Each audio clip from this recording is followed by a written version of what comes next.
much. So today we have converged this important policy dialogue forum with an aim to discuss policy issues around wetland protection, in particular looking at the domestication of and integration of the Ramsar Convention. As you are aware that in July, Zimbabwe will be hosting the Ramsar Convention, also even assuming the presidents of Ramsar.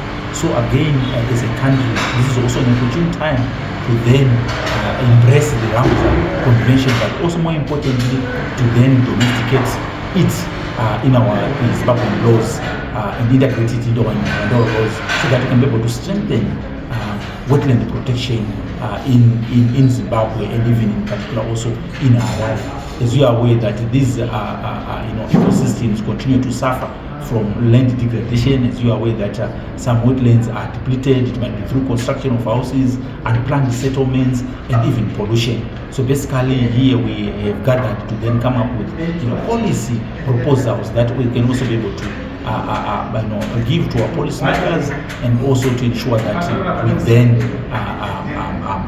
domesticate these laws, in particular the Ramsar Convention, and then even looking at other weak provisions within the Environmental Management Act, and ensure that we then strengthen the Environmental Management Act in terms of wetlands protection.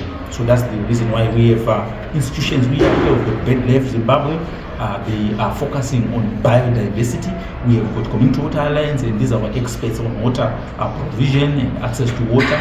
We have got our, Ms. Fiona Alif, a human rights lawyer, who also have a deeper understanding on environmental law. We have Mr. Rob Canliff, again representing the Zimbabwe Wetlands Trust, and this also is an expert, is an ecologist. Basically, that's the panel of knowledge we have, and also we've got residents who are in here who are also affected on issues around water provision, who are also affected, even sometimes being parceled, stands on wetlands by local authorities, and even to some extent, also some of them will also be probably contributing to some extent, around these challenges we are facing around wetlands. So basically, it's an educative platform, but also more importantly, gathering ideas and solutions in terms of the law, to ensure that we then strengthen our environmental laws.